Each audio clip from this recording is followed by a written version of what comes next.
Hello friends, அஸ்ஸலாமு அலைக்கும். இப்போ நம்ம என்ன செய்ய போகிறோம்னா, வீட்டில் இருக்கிற பொருளை வச்சே நம்ம கடையில் வாங்காமல் பீஸா தான் எப்படி செய்கிறதுன்னு பார்க்க போகிறோம். வாங்க வீடியோக்குள்ளே போகலாம். வீடியோவை ஸ்கிப் பண்ணாமல் பாருங்கள். அதில் 2 கப்பு மைதா மாவு போட்டுக்கலாம்.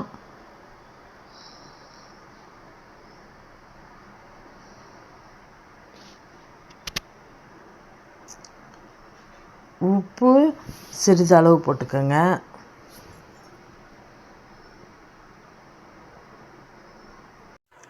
பேக்கிங் பவுடர் போட்டிருக்கேன் 1 ஸ்பூன். அது போட்டால் நல்லா சாஃப்டாக இருக்கும். நமக்கு கடையில் வாங்குகிற டேஸ்ட்டு கிடைக்கணுன்னா நம்ம அதில் கொஞ்சோண்டு சீனி சேர்த்துக்கினேன். 1 ஸ்பூன் சீனி சேர்த்துருக்கேன். நான் ஒரு 10 நிமிஷத்துக்கு முன்னாடியே ஈஸ்ட்டு ஊற போட்டு வச்சுருக்கேன். அதையும் இது கூட கலந்துக்குவோம். கலந்துக்கிட்டு இப்போ நல்லா சப்பாத்தி மாவு மாதிரி நல்லா பனைஞ்சிக்குவோம். கொஞ்சம் கொஞ்சமாக தண்ணி ஊற்றி நல்லா பனைஞ்சிக்கோங்க. நம்ம எவ்வளோ தூரம் நல்லா சாஃப்டாக பனையா நல்லா பீஸா நமக்கு கடிக்கும் போது நல்லா சாஃப்டாக இருக்கும். கொஞ்சம் கொஞ்சமாக தண்ணி தெளித்து மாவை நல்லா சப்பாத்தி மாவு மாதிரி நல்லா பனைஞ்சி வச்சுக்கலாம். இது அப்படியே ஒரு 1 ஹவர் ஊற போடுவோம். இது அப்படியே 1 ஹவர் ஊறட்டும். மேலே எண்ணெய் தடவி வச்சுக்கோங்க. இப்போ தக்காளி சாஸ், ஒரு வெங்காயம் வாங்கலாம் பண்ணி ஒரு 3 தக்காளி எடுத்துருக்கேன். பட்டை மிளகா 2 போட்டுக்கலாம். இது அப்படியே ஒரு டம்ளர் தண்ணி ஊற்றி நல்லா வேக விடுங்க. ஒரு 10 நிமிஷம் கொதிச்சா போதும். பூண்டு பல் ஒரு 10 சேர்த்துருக்கேன். அப்படியே 10 நிமிஷம் இது நல்லா கொதிக்கட்டும். ஓமம் 1 ஸ்பூன் போட்டுக்கலாம். இது அப்படியே ஆறிடுச்சு. நம்ம அரைச்சிட்டு வந்துடுவோம். போய் அரைச்சிட்டு வந்துடலாம். தண்ணி ஊற்றாமல் அரைச்சிட்டு வாங்க.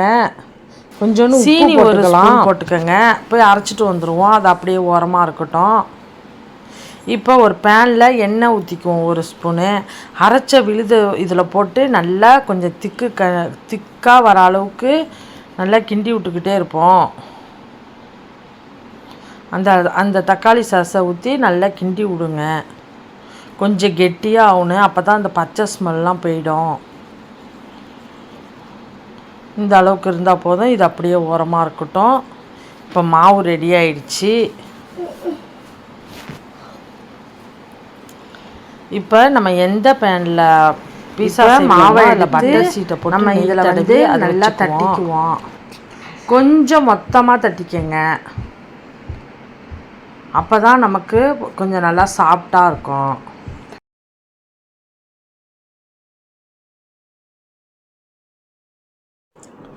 ஃபோர்க்கு ஸ்பூனை வச்சு நல்லா குத்தி விட்டுக்கோங்க. அப்போ தான் நம்ம பட்டர் போடும்போது நல்லா கீழே உருகி போகும். நல்லா மசாலாலாம் இறங்கி பீஸா நல்லா காரசாரமாக இருக்கும். இப்போ நம்ம இது மேலே அரைச்சி வச்ச தக்காளி சாஸ் ரெடி பண்ணி வச்சுருந்தோம்ல, அதை நம்ம இதில் தடவி விட்டுக்கலாம்.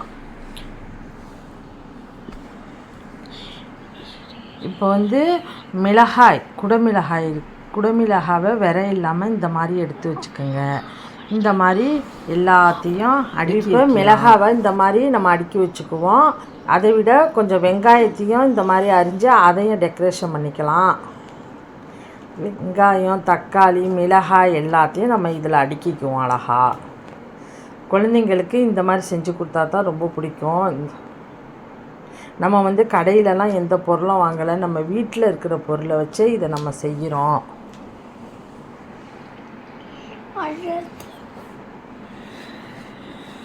இப்போ தக்காளியும் அடுக்கிக்கிறோம். அதில் உள்ள விதையெல்லாம் ரிமூவ் பண்ணிக்கோங்க. ரிமூவ் பண்ணிக்கிட்டு அடுக்குங்க. நம்ம போய் கடையில் போய் வாங்கி கொடுக்குறதோட இந்த மாதிரி நம்ம செஞ்சு கொடுக்குறது நமக்கும் மனசு சந்தோஷமாக இருக்கும். அவங்களுக்கும் மனசு ரொம்ப சந்தோஷமாக இருக்கும். இந்த மாதிரி நீங்களும் ட்ரை பண்ணி பாருங்கள். இப்போ சீஸை தூவிக்குவோம். இது முதல்ல சீஸ் தான் தூவுறேன். நல்லா மலைச்சாரல் மாதிரி நிறையா தூவிக்கங்க. அப்போ தான் குழந்தைங்களுக்கு ரொம்ப விரும்பி சாப்பிடுவாங்க. சிக்கன் இருந்தால் சிக்கனை பொரித்து நம்ம இதில் தூவிக்கலாம். இப்போ சிக்கன் இல்லாததுனால நான் வெறும் காய்கறியை வச்சு தான் செய்கிறேன். பேனை 10 நிமிஷம் ஹீட் பண்ணி வச்சுருக்கேன். அதில் ஒரு கலவடையை போட்டு இந்த பீஸா தட்டை வச்சுடுங்க. அப்படியே மூடி போட்டு வச்சுடுங்க. ஒரு 20 நிமிஷத்துலேயே அது ரெடி ஆகிடும். நம்ம மைக்ரோவேவில் செஞ்ச மாதிரி அப்படியே இருக்கும் டேஸ்ட்டு. பாருங்கள், சீஸ்லாம் நல்லா மெல்ட் ஆகிடுச்சு, ரெடி ஆகிடுச்சு. இப்போ எடுத்து ஆறணுன்னா நம்ம பீஸ் கட்டரால் இது பீஸ் போட்டுக்குவோம். இந்த மாதிரி நீங்களும் ட்ரை பண்ணி பாருங்கள். இந்த வீடியோ பிடிச்சிருந்தா லைக் பண்ணுங்கள், ஷேர் பண்ணுங்கள், கமெண்ட் பண்ணுங்கள். முக்கியமாக சப்ஸ்கிரைப் பண்ணிக்கோங்க.